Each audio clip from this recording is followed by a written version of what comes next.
Sa silong ng bahay na ito sa La Trinidad sa Benguet, ang mga nakasampay, hindi mga damit, kundi mga napakaitim at napakatigas na pinatuyong balat ng kalabaw. Ang tawag nila rito, pagit. Si Dave, matagal na raw na gumagawa at nagbebenta ng smoked meat sa proseso na kung tawagin nilang mga kangkanae, kiniing.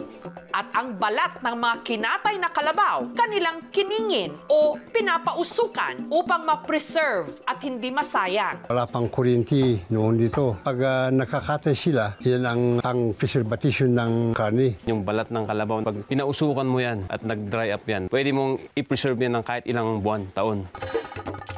Ang gamit nilang kahoy sa pagpapausok, madalas bayabas o hindi kaya yung tinatawag nilang alnus, klase ng puno na tumutubo sa malalamig na lugar. Ang sariwang balat ng kalabaw, kailangan 5 araw na nakasalang sa smoker. May kakaibang aroma dun sa balat ng kalabaw. Nung natuyo, sunod na tinanggal ang mga balahibo gamit ang blowtorch.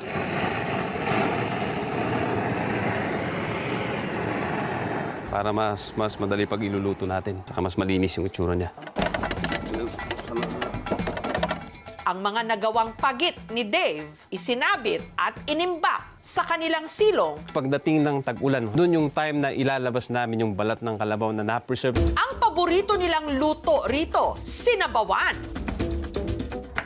Yung balat may hahambing mo sa bakal. Kaya ang gamit niyang panghiwa rito, bench saw o yung panghiwa ng bakal.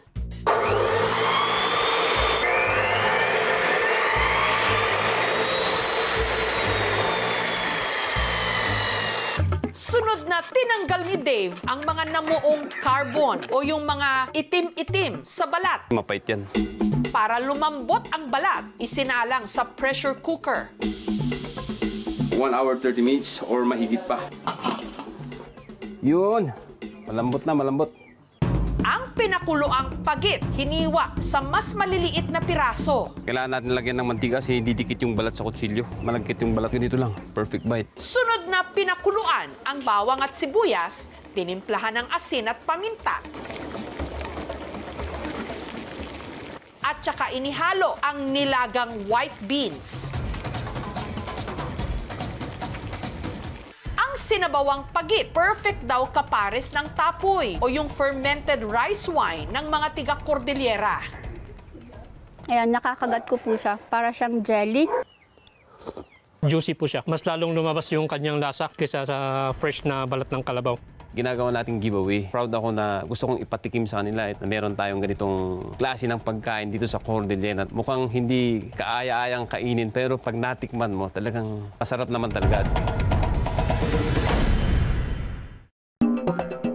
Dito naman sa General Luna sa Quezon Province, ang saha o balat ng puno ng saging, nakasanayan lang daw nilang pinapakain sa mga baboy. Pero nung hinagupit ng bagyong Aghon sina Michelle at maraming natumbang puno ng saging, Naghahanap ako ng mga pwedeng kakaibang iluto para hindi po masayang yung mga saha ng saging. Kaya po naisipan po natin gawing chips.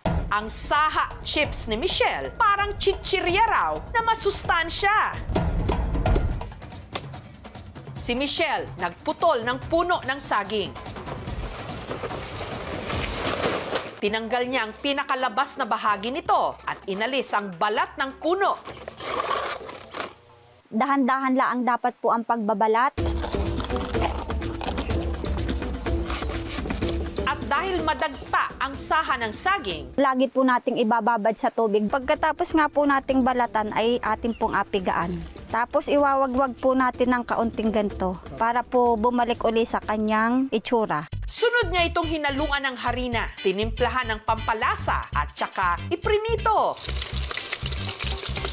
Pag siya'y luto na, siya po ay nagiging golden brown. Ang saha chips, masarap daw budbura ng cheese powder. Isawsaw sa mayonnaise o ketchup o hindi kaya ipulutan sa lambanog. Parang crackers, malutong. Masarap. Hindi mo siya mapapagkamalang gawa sa sahan ng saging. Ito naman ang comfort food ng mga Bisaya, ang mainit-init nitong sabaw na may balat ng baka. Ito ang balbakwa. Ang balbakwa nanggaling sa salitang barbacoa. Ibig sabihin noon sa salitang Kastila, niluluto ang karne sa apoy ng dahan-dahan, ng matagal para lumambot. Pero yung balbakwa kasi na alam natin ngayon, may sarsa, may sabaw. Sa kainang ito sa City of Naga sa Cebu, ang nagpapasarap daw sa sabaw ng kanilang balbakwa, hindi lang ang pinakuluang laman ng baka, pati na ang balat nito na siyang nagpapalapot sa sabaw. Maaga pa lang, abala na ang mga tauhan ni Yancy sa paglinis ng mahigit 100 kilos ng baka. Pinakuluan nila ito sa isang malaking kalderong may luya at asin para matanggal ang anggo at lansa. Ang haba ng pagpapakulo, nakadepende raw sa edad ng baka. 1 oras kung bata, 2 hanggang 5 oras kung matanda. Kung babae naman daw ang baka, maaaring umabot ng 3 hanggang 5 araw. Yung babae po kasi na baka, matagal talagang palambutin kasi ilang beses nang nanganak. Ang mga iginisang sahog, inihalo sa pinalambot na karne at balat ng baka. Kada serving ng balbakwa, mula 75 to 130 pesos. Mura siya jelly. Sticky kay babat. Madugay sa sige ni kaon. Lami jud kaayo niya. Ngayon, kumikita na sila ng 20 to 25,000 pesos kada araw pag weekdays at halos doble tuwing weekend. Dahil sa kanilang balbakwa, nakapagpundar sila ng sasakyan, nakapagpa-renovate ng bahay at nabigyan ng trabaho ang kanilang mga kababayan. Meron na po kaming pangalawang branch at ito ay nasa Cebu City. Plano pa po naming magbukas pa ng ibang branch. Ang balat ng baka ay nagtataglay ng protina. Hanggat maaari, huwag lalampas sa 70 grams ang pagkonsumo ng cooked red meat sa isang araw. At isa na nga ron ay ang balat ng baka. Pagdating naman sa saha ng saging, maaari itong mag-cause ng pagkasakit ng tiyan, bloating o habag at constipation, lalo na sa mga taong hindi sanay kumain ng pagkain na mataas sa fiber. Talaga namang ang pagkain nating mga Pinoy, nanunuot ang sarap mula laman hanggang balat. Ito ang pinakamasarap na mga balat sa balat ng lupa.